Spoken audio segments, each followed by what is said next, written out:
All right. Grand Rising. Grand Yes, Rising, everyone. Grand Rising, Jeff. we're finally back after Thanksgiving. I hope everybody had a good Thanksgiving. Yeah, happy holidays. Happy Yeah, holidays, happy everyone. holidays. Can really feel the holiday energy right now. You bet. Definitely. As the sun moves to the winter solstice here. Yeah. Exciting. Yeah.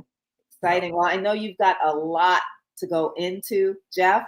Hope everyone's doing well. Like Jeff said, I hope you had a good Thanksgiving. But yeah, I should I say happy Mars retrograde? Yeah, it's happening tomorrow. That's right. That's exactly right. Yep. Yeah. Yeah. One of the things that's happening right now, of course, we know Mercury's retrograde, right? It has been retrograde ever since November 25th, which is right on Thanksgiving. So it went retrograde. It's now it's completing what we call its occidental phase. It's a fancy word for the Mercury sets after the sun sets. So it's behind the sun, is another way to say it. And it's, as we speak, going into something called combustion, which is another fancy term that just means that Mercury is aligning with the sun. So that's called combustion. Any planet that goes into the sun is called combustion. Well, here's what's really powerful. There's a term called Cassimi, and it just means that when the sun is 17 minutes before, I should say Mercury, when any planet is 17 minutes before the conjunction of the sun, what happens is it becomes in the eye of the king, is what they used to call it. It's a very powerful energy. If you get in touch with it, you'll feel it. So Mercury's retrograding into the eye of the sun, and it actually goes what we call Cassimi, which is 17 minutes. That's degree minutes, not time minutes, into the sun. And that'll actually happen. It starts at about 3:19 p.m. Pacific time. So wherever you are in the globe, extrapolate accordingly. And then it into the actual eye of the sun right around a little after 6 p.m. tonight. And then it will finish and separate from the sun by about 17 minutes at about 9:10 p.m. Pacific time. So just to be clear, what it's doing is it's coming into the conjunction or 0-degree alignment with the sun. And it's measured about 17 minutes before to the exact conjunction and 17 minutes after. Now you might say, okay, that's all great. What does it mean? But you can really feel it's a shift because Mercury now goes what we call oriental, which means it rises before the sun. Now you can't see this in the sky because Mercury's in the light of the sun. It's totally obscured by the corona of the sun, but very powerful energetically. That's what I like, is it shifts Mercury from being kind of this weird, confused, unproductive energy to a very powerful, focused energy during the time it's over or through the eye of the sun. And I've studied this for many, many years. I thought, okay, is there anything to this? And there actually is. I notice every planet that goes into the conjunction of the sun 17 minutes before conjuncting and 17 minutes after. And of course, every planet moves at a different speed. The moon's pretty fast. Moon moves about 1 degree every 2 hours. So, that's why it's happening over a relatively short period of time for the moon or Mercury when it goes through the sun. So it's very, very powerful when this happens. And of course, Mercury will go direct on December 15th. So, and again, this is not a rare occurrence. Mercury goes retrograde 3 times a year, has since the beginning of time, and it probably will go on to the end of time as we call time. So it's a powerful thing. But the other thing that you mentioned, Ella, is that tomorrow we have Mars stationing and going retrograde. And Mars will actually go retrograde tomorrow right at around 3:30 p.m. Pacific time. So this is a really powerful energy. And this is the one, many astrologers have cited this. And the reason why, when Mars goes retrograde, Mars is a planet of war, it's a planet of energy. It has a lot of powerful effects on life on Earth, even if you don't believe it. So, and again, you'd want to look, just like with any planet going retrograde, where does it happen in your birth chart? And of course, we can't do that for everybody. But if you have access to this, you'll find the house that it goes retrograde in has a huge impact. And I can tell you, for all of us, you'll really feel it. The other problem is when you look at global and worldly events, Mars going retrograde can often affect situations going on in war. And of course, we've got peace talks going on in the Middle East. There's rumblings of hopefully that over in Russia and Ukraine situation, but it also could go the other way. It could get much more dangerous. And I'll tell you when. We've got a Mars Pluto opposition happening right at the 2nd of January. What does that mean? Well, that means Mars is 180 degrees from the planet Pluto. Those two are like flipping, matches over an open can of gasoline, not a very pleasant energy. And the fact that Mars will be retrograde doing it is very, very powerful. Mars actually goes retrograde a long, long time, and it actually will stay there retrograde up until about February 23rd. I got a little picture here I'll play of this, which is kind of cool. There's a little astronomy involved here too. See, astrologers tend to use what we call geocentric. Geocentric just means it's Earth-based. It's because we see things out from our perspective. We don't live on the sun. See, and here's a picture of a heliocentric model. And you can see, well, actually, no, this is a geocentric. I selected the wrong one. Here, let's get this one. There we go. There's a heliocentric. You can actually see what's happening here. This is the Earth right here. And of course, you can see Mars is the red planet. And as it goes around the sun, it appears to go backwards against the backdrop of the fixed stars. Now, if you look at a geocentric model, which is this one right here, you can actually see as soon as this thing gets going.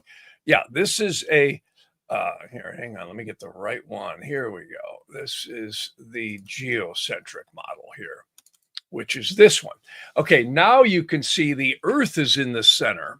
And of course, Mars appears to go backwards. You see that? See how it makes that little loop-de-loop? So it's really just astronomy, and it's all a matter of perspective. So it's very, very powerful when you look at that. See, here's another viewpoint on that. You can see, again, this is with the Earth being centric, and you can see the sun is going around the Earth, which we know it doesn't. And of course, Mars tends to do this loop-de-loop and go backwards. So this is the, principles of it. And what's so powerful about this is that, again, that's the astronomy. What does it do to the world? Well, we're going to see, because, we've also got a final Pluto return on the United States. And remember, I've been mentioning this for a long, long time, where Pluto takes about 250 years to go around the entire solar system, or the Earth, if you want to put it that way. And what's interesting is every time Pluto seems to do this on a country, empires rise and fall. And again, Pluto is the planet of transformation. And it's kind of like melting metal down. If you took a coin and you just melted it down to its base metal of silver, gold, copper, whatever it is, and then recast it, a lot of times that's a good analogy. I find, none of us will live to have a Pluto return. I mean, you'd have to be 248 to 250 years old. And of course, the United States is 248 years old as of this last July. So this is powerful, powerful stuff. And look at where we're at. The borders have been flooded. The debt is higher than it's ever been, ever. There's talk of jettisoning the, petrodollar, and the BRICS nations are now forming and trying to jettison all the treasury bonds. I mean, we're in a dangerous place, much more dangerous than I think the mind control news likes to tell us. And again, look at this last election. I think people really have rallied behind, hey, we want to put America first. We don't want our country flooded. We don't want it destroyed.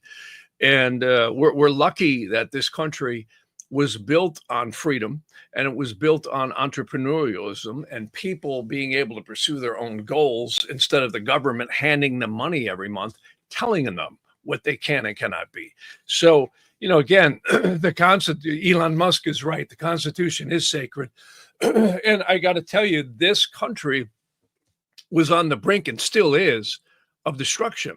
And this final Pluto return is going to be very interesting because all the stuff we just talked about, with Mars going retrograde, Mercury going direct in the middle of December.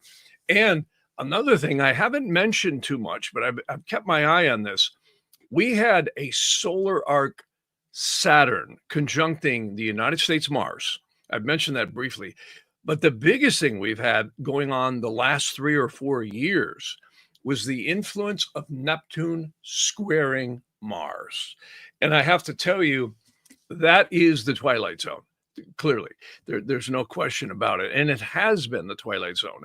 You look at the corruption that has gone on with people lining their pockets with these wars and the billions that are sent over. And look at the migrants coming in here. They're all getting funded and putting in hotels, plush hotels.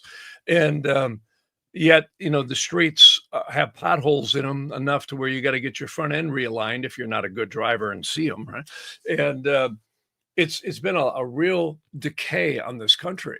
So this is really mirroring reality and the astrology.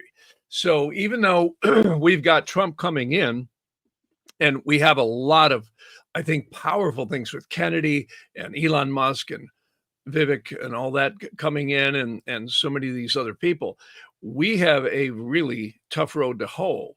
And I think over this next 4 years, it's going to be a real haul. And I also say at the top of the pyramid, the owners are still pushing global war.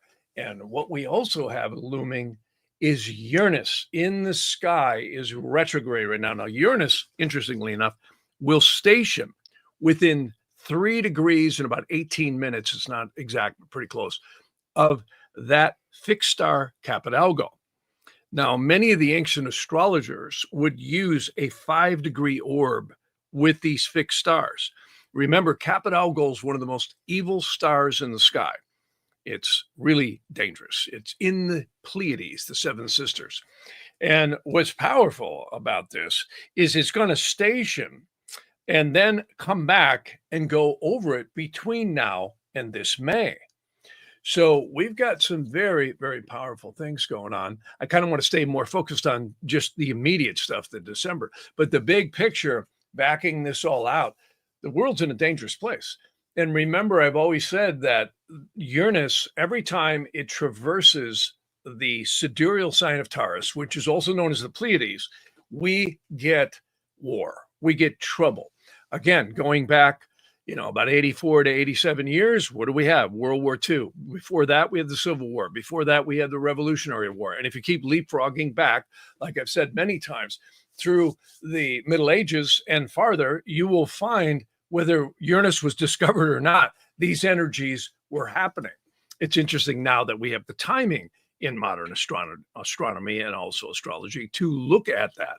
And even though I'm a staunch Vedic astrologer, I'm also very, very, respectful of the stuff that the modern, astronomy has contributed. And it's really powerful and you can't deny it.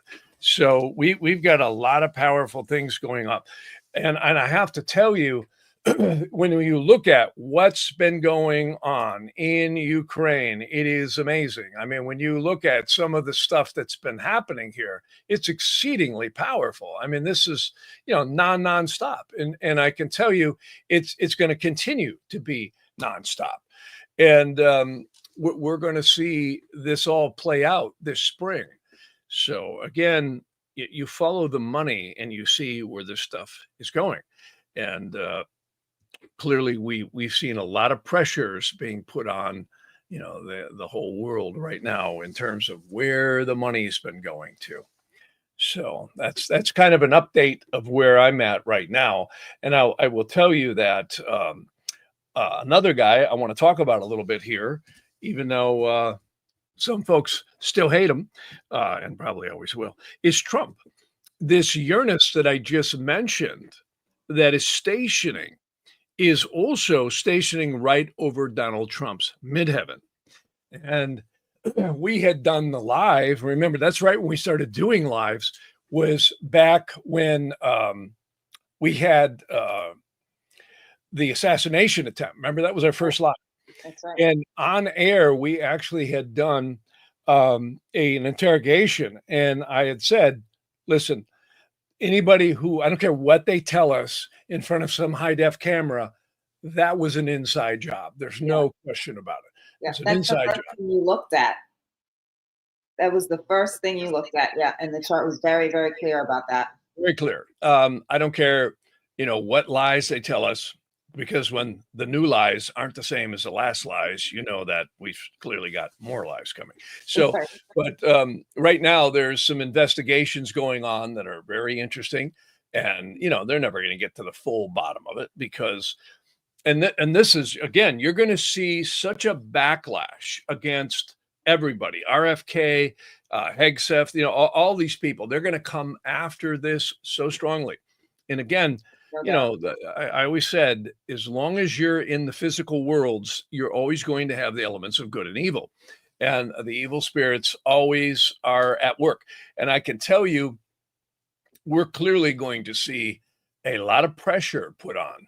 And again, I mentioned last time, they're handing out new suit coats for the senators so they can fit all the money they're going to put in it from the coercion, extortion, and bribes they're probably going to be pushed on. And, the pressures, and of course I'm kidding, but I'm actually not, because the amount of pressure that we see is absolutely stunning behind the scenes that is trying to destroy this country. I've been saying this. We have been in a war between literally globalism, where you'll own nothing and you'll be happy, or nationalism. And I have to say it, this last election, nationalism won. And it really did. It's not just about Trump. It's just about this whole country. It really is about America first. And this is the greatest country that we know of in modern history, and it is clearly the tent pole of freedom. And there's nothing wrong with people coming to this country. I think it's fantastic, but you're going to see a lot of backlash here coming at these nominations, and including Kennedy. You watch; they're gonna find everything he ever said, did, or was thinking of doing. It'd be like Minority Report, right? To take this guy out and smear him. And it's the same thing we've seen with the, various nominations in the past. Look at all the Supreme Court stuff they did with Kavanaugh and so on and so forth. I mean, and look at Thomas Clarence, what they did to him, I think 30 years ago. It was horrible. So, I mean, this is the tactics that these people use. And again, we don't have media anymore. We have propaganda. I think the last real talk show was probably on mainstream TV anyhow. Not that there isn't some other good ones, but was Johnny Carson and Jay Leno. After that, it's been spiraling down ever since. And, when you look at these new talk shows, they are literally propaganda machines. I mean, they're just pushing the heck out of agendas. And that's not news. It's not news. Yeah. No, it used to be different years ago, even though, it wasn't, right? It's just everything's escalated today because of social media, because of just, so much. It's just a shift. There's been a tremendous shift. And it's been a war on freedom. There's no question. Right. It's been a war on freedom. And I'm talking, and this isn't just germane to the United States. I'm talking to people all over the world all the time. I have a real blessing because I do readings with Zoom everywhere. And, I'm talking to people in Europe, people in Australia, New Zealand, South America, and they're feeling this everywhere. This is, again, follow the money. And, I have to say, I don't care what they say, it is the forces of the money, and it is. Yeah. And, again, yep. Forces of money, forces of evil, I like to say. I always said in there, because that's what it feels like. That's honestly what it feels like. Yeah. Well, we've got Zach. Thanks, everyone, for joining us today. We've got Zach asking about next year's Saturn-Neptune conjunction. I don't know if you want to speak to that. Yeah. Oh, yeah. That's, again, reality dissolving. Yeah, we're going to get into, I think on the first of the year, we're going to really get into this stuff. But yeah, there's a lot of things coming. Even into, that's the thing about astronomy or astrology. it never stops, Right. ever. I mean, when you really look forward, you're always going to find a plethora of energies. Yeah, we've got a number of things coming up this entire year here. We've got one of the most exciting things that I like is Jupiter is going to see, Jupiter spends about a year in each sign. It's going to leave the sidereal sign of Gemini, or I'm sorry, of Aries, and jump into Gemini. So it's quite good. I like that a lot here. I want to make sure I'm right on that. Yeah, it will. And I love that because when Jupiter hits the air trines, it always brings growth and Mm. change. And see, air trines rule karmas that are always active. See, fire and air are always active. Water and earth are always generative. So a lot of interesting things on the ebbs and the flows of these energies. And of course, this is in the sidereal zodiac. But yeah, we'll get into that a lot more. I want to just for a second, before we get into too many more comments, I want to take a minute and talk about Trump's chart. I'm going to actually share the screen here for just a second. He, again, and I'll be brief on this, he has some very dangerous energies going on. And, you know, just recently, they were literally showing how the drones were going around his golf course. I think it was up in New Jersey, and very powerful. And, you know, I don't think he's out of the woods. This is a very dangerous time for Donald Trump between now all the way up into next year. He's got Uranus transiting back and forth over his midheaven. In fact, it actually, interestingly enough, they read the guilty verdict on his 34 count trial in New York, literally when Uranus was crossing his midheaven. The bullets were whizzing past his head. Today is exactly November when Mars 25th, was happening 2024. On his midheaven, conjuncted his midheaven last July. And I have to say, the other thing is Uranus will actually go over Trump's midheaven December 12th. So expect a lot of unexpected and powerful change on that. Uranus is an interesting, it's like a wild card. It's almost in some ways like flipping again, matches around or sparks around gasoline. You just never know which way it's going to go or if it's going to go. And the third time that Uranus will go over Trump's midheaven will be March 20th. So, you know, again, the owners don't want Trump in. They want him out. They want to take this guy out because, again, we have a war between the globalists and the nationalists. I mean, if you look back at some of the stuff that we heard in Davos and many other things, where these people literally are saying, you know, you'll own nothing and you'll be happy, right? Economically, this is their power. And I still think the war between globalism and nationalism is still happening. And watch the money. You know, Bitcoin just hit its all-time high of $100,000 a piece. I remember 20 years ago, whenever it was, somebody said I could have bought it for $5, you know, so unbelievable. And a lot of people are probably kicking themselves in the rear end for not buying it back then. But this is powerful stuff. And the economics is where these guys can pull the reins in and out. And again, the debt that we are in is catastrophic. And I am hearing all kinds of things behind the scenes that are being talked about.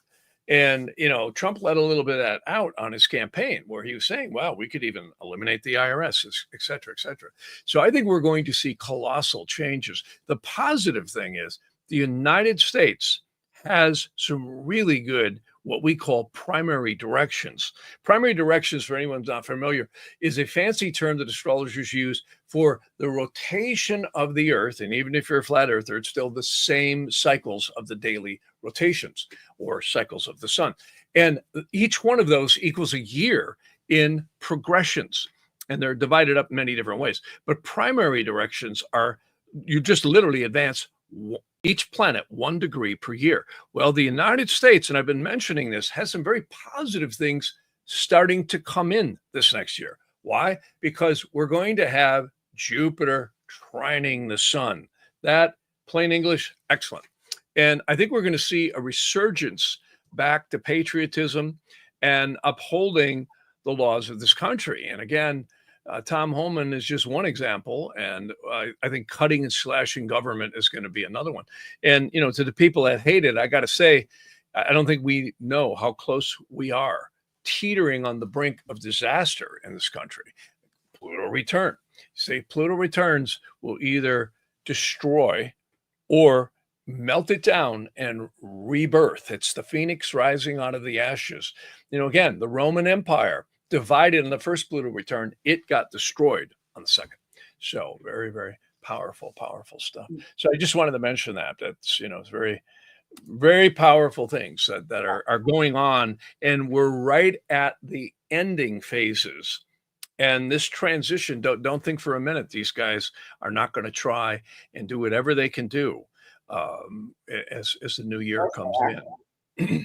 There, no doubt about that. Yep. Well, let's jump to a couple of questions here, Jeff. Rocky Stucci Jr. is joining us, and he's asking, what are some ways, using astrology, mantras, meditations, etc., can a person take a soul, detach from karmas and their life and past lives?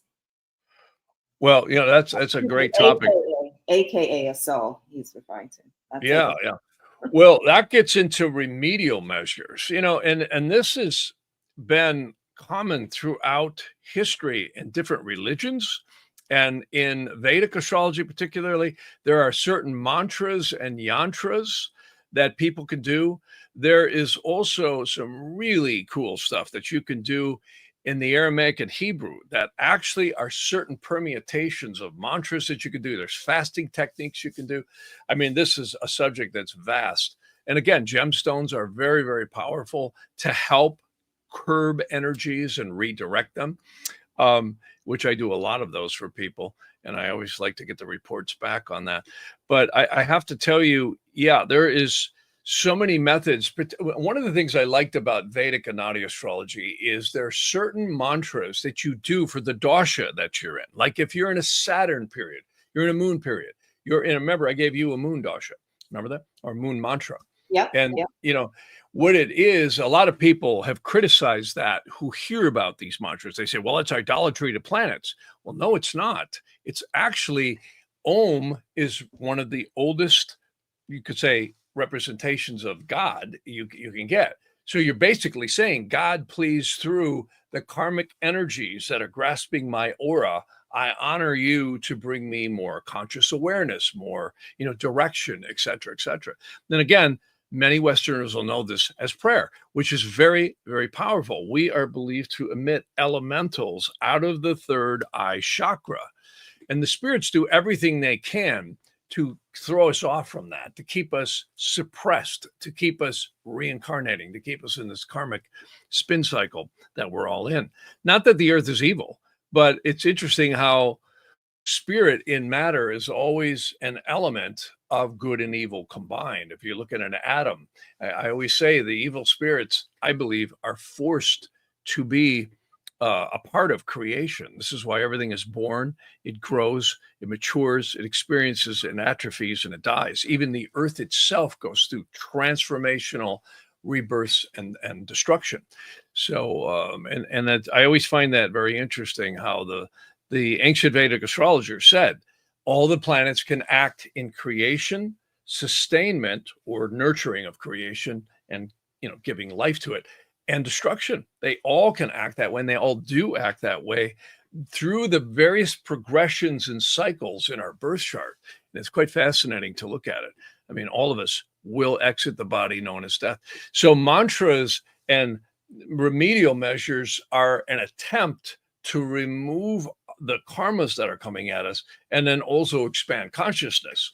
And, I have to say, there's something to them, very, very powerful. I've experimented a lot with this stuff. And many people get depressed, suicidal, or they really lose their direction from our emotional responses to things. Again, I always mention one of my favorite diagrams is this diagram right here. I'll show it to you. Let me see if I can't find it. There we go. And What's so powerful, I love this diagram right here. This is the one that I refer to often because what it is it's basically showing the souls created up here journey down into this world of, you could say, spirit manifest into the physical world. It really that's what the earth is. And when you think about the process of birth, where we are conceived in mom's womb. And I actually say there's a silver cord attached at conception. And the period of germination is usually for most humans about 9 months, right? And of course, animals is different, plants is different. Every living thing goes through some type of a germination process and a gestation process, and then spirit becomes manifest in the physical form when we exit mom's womb. That's when the umbilical cord is cut. It's believed that at first breath we take that. So we are blended, it is believed, with evil and good. And what's interesting about that is, and we all have that, and mantras and yantras are ways to shift the conscious mind and create different elementals as we focus. So, really interesting stuff. How this, and believe me, I cannot tell you the amount of mantras. I have so many different books, and I have spent so much time studying this stuff. It's really quite powerful. Let me see how the heck I get out of this stop screen share. Stop, there we And go. when we talk about past karmas, right? I know we can see Right. that in the astrology, but let's say someone doesn't know what their past karmas are. I wonder if there's a way to dissipate those that we don't know about, that we aren't conscious of. There is. I mean, it's too deep to get into in this podcast, but oh my God, I could show you books that I have, ancient rabbinical texts. They literally list all these different actions from the most violent to, many lighter things. And there are certain mantras that you do, and there's certain fastings for a certain amount of days that you do. It's actually called the gate of holiness. I actually have in the other room. I should go grab the books and show them to you sometime. But we'll bring this up on a future podcast. Fascinating stuff. Really Remedial measures is a word that is used in Vedic astrology, which essentially is compensating for karmas.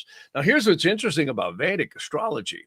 There are what we call Vargas. Now, Vargas is a strange word. They're called divisional charts, or a better way to put it, they're harmonic charts. You take your birth chart. This is why having an accurate birth time is really critical. And you can actually see there's something called the Dracana chart. Now, modern Western astrologers will know that as the decanates, which just means every 10 degrees they divide a sign up. And you can actually take the ascendant, the eastern horizon. You gotta remember, the eastern horizon is where spirit manifests. That's why when a child is born, the birth chart is the exact longitude, exact latitude, and time, of course, month, day, year, of when spirit was actually concretized into the body. And that's why we're spirit manifest. We are spiritual beings having a physical experience. And it's much deeper than just the conscious mind. It's attached to the soul root. And astrology, a lot of people criticize, oh, come on, that stuff, it doesn't work. I think it's the portals where time becomes manifest. I always say God created time so everything wouldn't happen at once, right?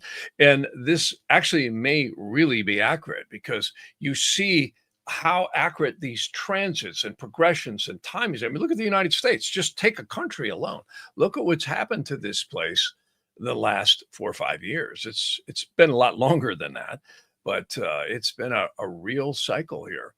And we are, there's always been corruption, all this stuff, but when you come back to karmas can happen on a collective race. This is why many of the ancients would actually have communications with angels, and they would say sometimes certain countries would go through trials and tribulations because of the collective karmas that that country had had, just like an individual.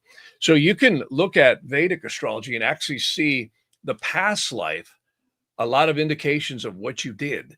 You can see this life, and you can see what the future life's likely by using the Dracana charts. They're called the 10-degree divisions. And that's where a lot of mantras would be prescribed and yantras would be prescribed. And people might say, well, what is a yantra? A yantra is a sacred diagram that is believed to resonate mathematically because of its geometry with a certain angelic force. Like one of the more popular ones in Vedic astrology is the Shri yantra. It's supposed to bring prosperity. It's supposed to bring help. Like I know people who put these in their shops. The Bodhi tree, if anyone has ever been to Los Angeles prior to, say, like 2000, I think it was 18 or maybe a little bit before that. I think it was about 215, the Bodhi tree stop. It was a very famous bookstore. I used to buy a lot of books in there. And it had a Shri yantra in the front window. And I used to teach Vedic astrology at Yogi Bhajan's Yoga West over in West Los Angeles. And we actually put a Shri yantra in the front of the window. And very powerful stuff. And it's believed to remove obstacles and bring more prosperity.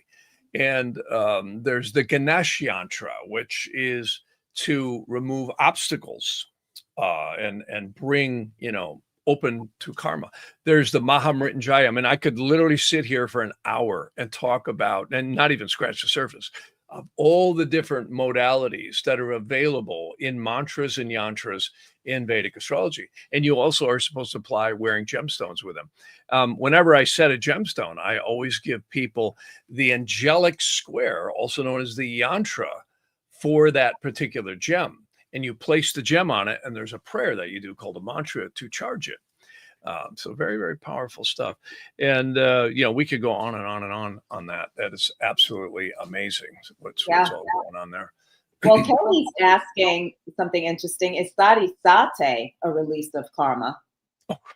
You bet. See, oh yeah. See, it's all a release of karma. Life is a release of karma. And it's also a creation of karma. It's a very interesting subject because only Vedic astrology addresses that to the degree that I think no other astrology does quite the same way. I'll say that. And that is, it looks at, there's certain karmas you came here that you have to experience. Take our parents. Can anybody out there not say that when we were little babies and growing up in our childhood, we were subjected to the environment of the parents, the home, and the environment of our world?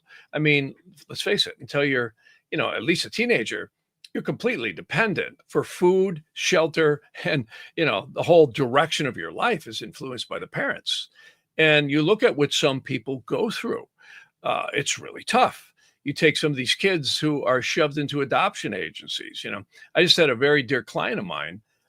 He had a child with a woman, and he didn't marry her.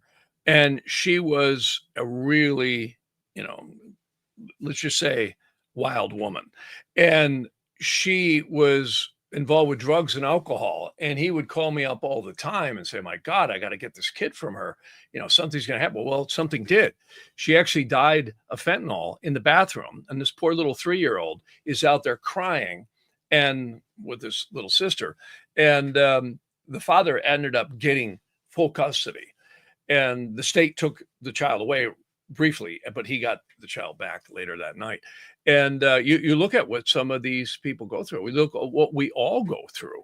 And it's really fascinating for me to do readings and actually study this stuff. It's actually amazing. So the earth is the soul cauldron. It really is. It's what I call the wash machine soul cauldron stuck on spin cycle, right? And we're all here. Some of us have amazingly pleasant times, and some of us have some really rough times. And every one of us are going to go through these ebbs and flows, which is, to the skeptics of astrology, I'll say, well, you better study astrology. Sati Sate, for people not familiar with that term means, is Saturn, the planet of karma. If you look at the glyph of Saturn, it's the cross over the crescent of the moon.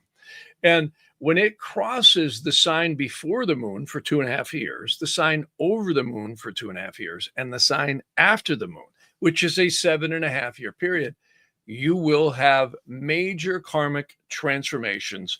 Sometimes I find it's profound. Other times it can really be hell on earth, or things change. It often affects the mother. Why? The moon is the mother.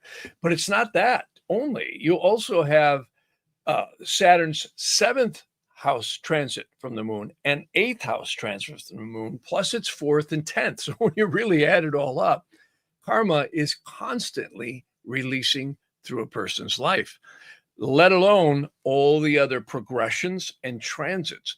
And this gets right back to the seed of the soul. The seed elements of the soul karmically are contained with the soul root. It's carried with us from lifetime to lifetime to lifetime. And people often say, well, how the hell do I get out of this, spin cycle situation? And it really seems to be a combination of consciousness combined with dissipation of karma. And the mysterious thing about karma that none of us will ever figure out, and I don't care, I mean, I'm just in awe at how complex the Vedic and the progressional astrologies are, because it's the mysteries of the soul. And it truly, truly is. And many of the religions are exactly correct when they say, do unto others as you want being done unto you, because we have to take responsibility for our actions. Didn't somebody say that once? George Carlin. And it's true, because in some ways, the karmic elementals that we put out have an effect on the etheric plane, known as the astral plane. And if we do these with a lot of malicious intent, they tend to come back to haunt us.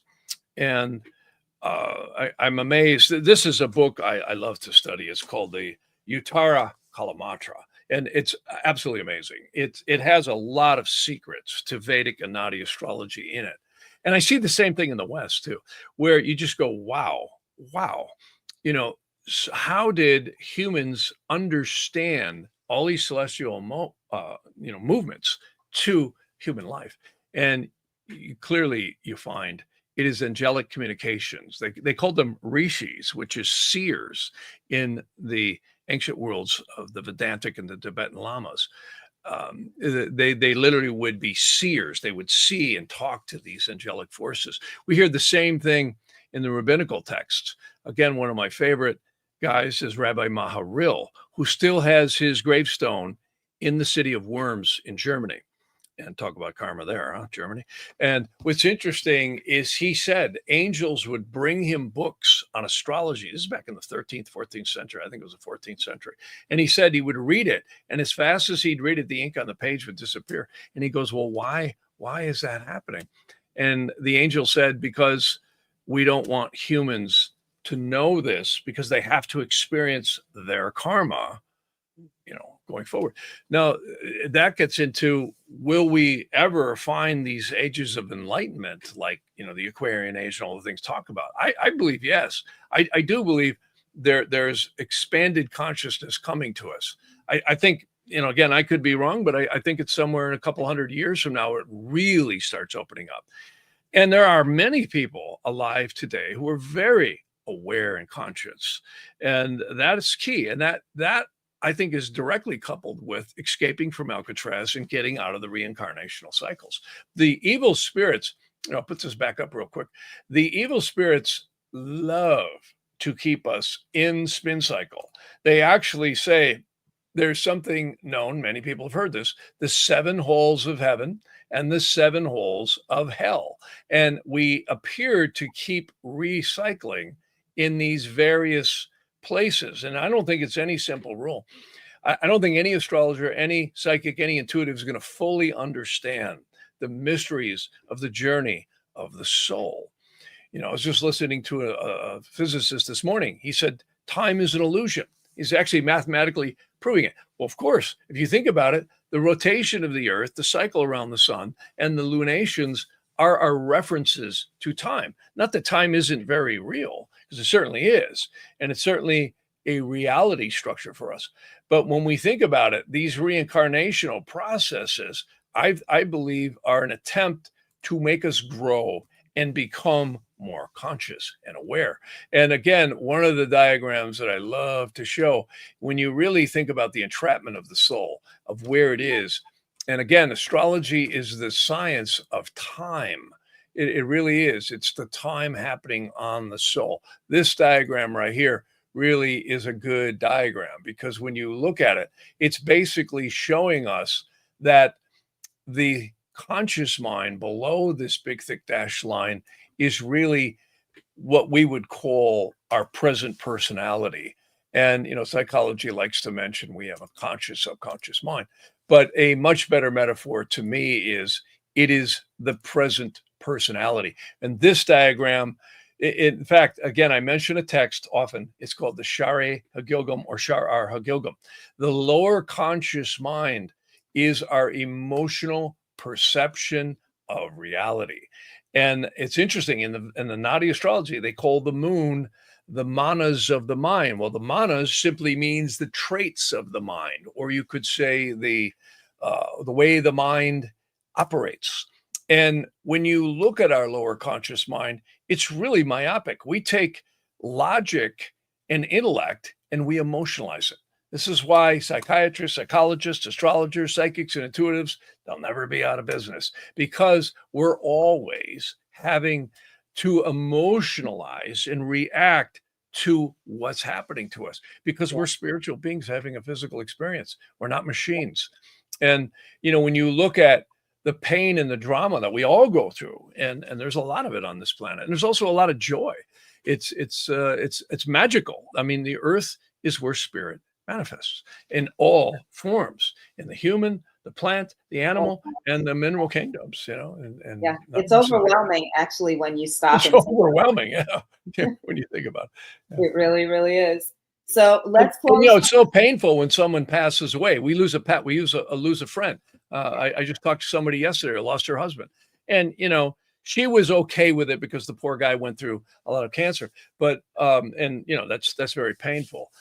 Sometimes it is a blessing when we exit the body, when it's irrevocable like that. Yeah. And but nonetheless, all these emotions rush in, all our experiences rush in. It's a very powerful thing on us all. And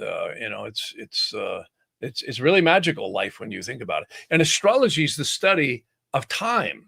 It really is. It's all about time.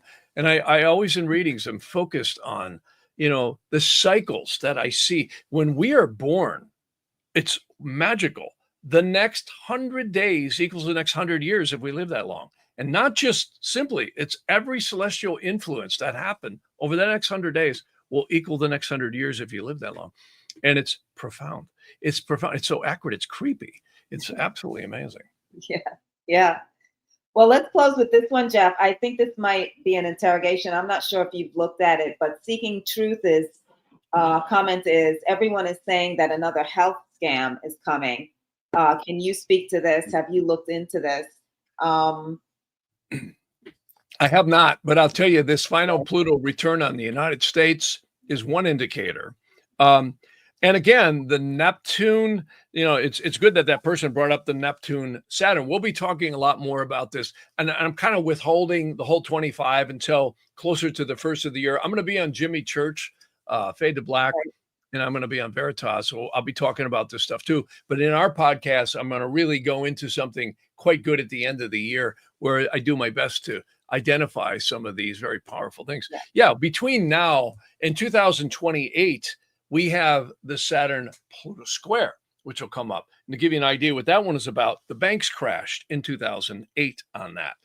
9/11 happened on a Saturn Pluto opposition, and COVID came out on the. I don't see it to the degree that COVID was. I really hate to say this, but I think we're going to see this come out as this next administration comes in with Trump here. I think it's going to get uncovered just how much schemy, scammy stuff was going on.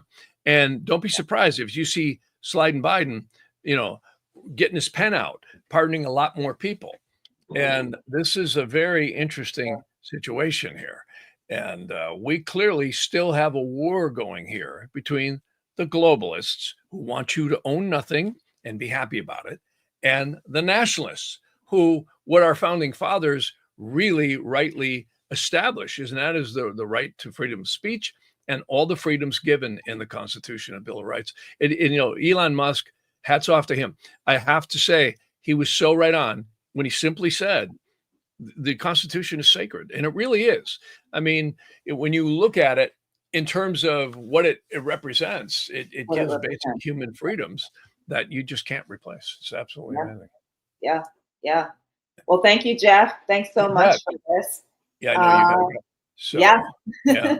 Got a lot going on. Yeah, I mean, hang we on. could take these subjects forever. Mars retrograde coming, and we're in Mercury retrograde. So yeah, we're in it until the middle of this month, and Mars going retrograde is very powerful. Again, it doesn't go direct until February 23rd. This is very powerful. We'll be talking a lot about this weekly. We'll be now back to our regular schedule. So all right. Yeah. Thank you, everyone. Take good care. Thank you, everyone. See you soon.